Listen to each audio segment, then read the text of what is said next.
Does it feel like things are getting crazy lately? Environmental disasters, UFOs flying across the sky? Feels like the end of days sometimes, doesn't it? Well, in times like these, maybe it's best to look back to the past to see what we can learn. Let's take a look at some of the scariest Nostradamus predictions we hope aren't true. This is the top 5 Nostradamus predictions that prove the end of the world is near. Nostradamus. Was he an eerie visionary of futures yet to pass, or just a crazy old man who wrote a bunch of vague statements? Let me know what you think down below in the comments. Number 5. War.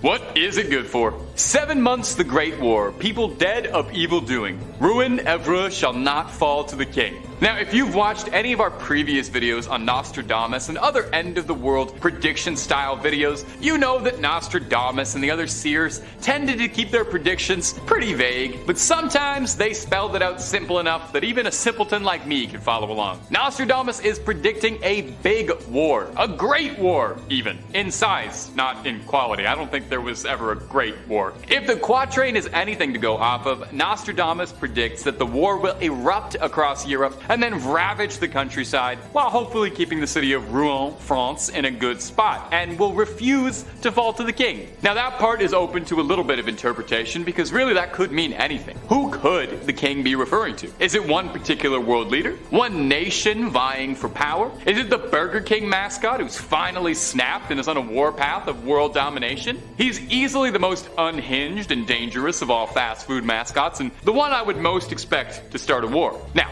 this is obviously a delicate subject, but the current situations across Eastern Europe is already cause for enough alarm. A war that's got everybody on their toes and watching the news constantly. And I don't think anyone wants to see it develop further into a proverbial Great War. The 7-month Great War sounds like it'd be over in a flash, but I think the last thing anyone wants is a war that's over in a flash, knowing the nuclear-powered arsenals out there. Shorter war is not necessarily a good thing. Nuclear annihilation is kind of the last thing anybody needs out there. Hey, hope I'm not bumming you out too much, talking about global conflicts and possibly the end of the world. Let's talk about something fun, like our fun channel. We got all sorts of scary content of just about any topic you can think of. So click through, stay scared, but stay watching this video, because we got a whole lot more predictions left to go. Number 4, Mars and Elon Musk. Listen to this quatrain. The two contenders will unite together. When most others unite with Mars, the African leader is fearful and trembles. The dual alliance is separated by the fleet. This one seems too perfect, you know? Immediately as I read that quatrain, maybe you made the same connection too. Mars, African leader. Immediately coming to my mind is Elon Musk, the South African billionaire tycoon who currently owns Twitter and has been extremely outspoken about his desire to flee this planet and to become the king and colonize the red planet of Mars. But who are these two contenders that have to unite together? Could it be referring to global superpowers coming together for the future of humanity? Or is it Facebook and Twitter coming together and he's just looking to buy more social medias? Some professional followers of Nostradamus' work, such as Lori Reading, has argued in favor of this as well, arguing that this is referring to the billionaire's plans for galactic domination. Another quatrain seems almost connected with this line from another verse. Take a listen. The light of Mars shall go out. Could this be again a reference to the mission? A suggestion that perhaps this dream of Mars is just that, a foolish dream, and that a colony on Mars would fail in upon itself. It also links up bizarrely well with the Opportunity rover. If you remember that from a few years back, the little guy who was rolling around the surface of Mars, its last transmission was, "My battery is fading and I'm going dark," which is almost like directly saying a light of Mars is going out. This is actually starting to creep me out here. Nostradamus might have been magic just a little bit. Time will tell, obviously, if this one remains to be true, although after Twitter, I don't know. I'm not so sure. I don't know if I want to pay $8 a month to subscribe to Mars Blue for a checkmark. Number 3, more plague. Oh, that's the last thing any of us need. Well, take a listen to this doom prophecy. Near the gates and within 2 cities, there will be 2 scourges, the likes of which has never seen. Famine within plague, people put out by steel, crying to the great immortal God for relief. Well, this doesn't sound fun at all. I'm not sure anybody wants this. I'm pretty sure everyone watching this has experienced more than enough plagues to last us a lifetime. Of course, it's unfortunately kind of foolhardy to think that humanity will never experience another viral epidemic because, well, germs are always going to exist unless we eradicate them entirely. So all we can do is brace ourselves for the next one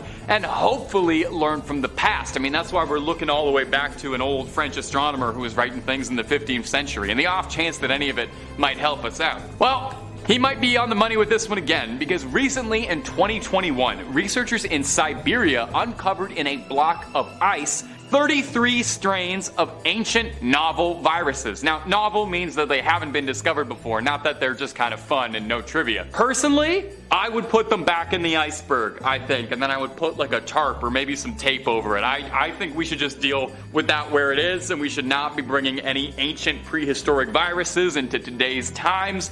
I think I'm good. Now, what really concerns me about this quatrain is the picture that it paints. Near the gates and within 2 cities, the people will be put out by steel, crying to the great immortal god for relief. Oh, that's dramatic. Could this be a reference to some power taking out its own citizens?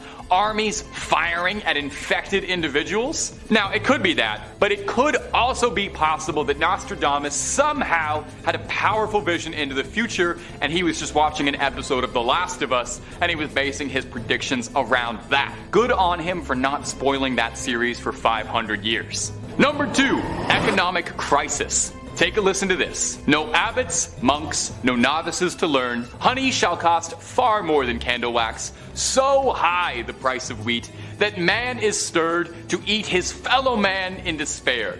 Now, I'm not an economist. I'm a YouTuber, sort of. But I don't need to be an economist to tell you that things have been getting pretty expensive, and everyone's feeling their purse strings tighten up. I can't tell you how many times this week I've had pasta with no sauce for dinner. Admittedly, I don't buy a ton of honey or candle wax, so I can't really comment on how accurate that all is, but I can definitely tell you that my weekly groceries are getting a lot more expensive. The fear, of course, here is that I think eating your fellow man in despair really does not sound like the good option. Now, there are a couple different ways we could take this interpretation. We could take it very literally, suggesting that things are going to get so dire and so bad that we'll have so little food to go around that we're forced to consume one another to survive, which really doesn't sound pleasant. And while I'm talking, I'd just like to throw out here, I am way too stringy to be valuable as meat. I mean, look at me, I'm like a bird, I'm hollow, so I wouldn't make a good meal out of me at all, so don't even bother trying over here. Alternatively, it could be interpreted in a more esoteric way. And since he's an old astronomer, I'm sure he spoke esoterically most of the time. He could be referring to the idea of eating the rich. If people get so fed up with the costs of living on just about everything and decide to revolt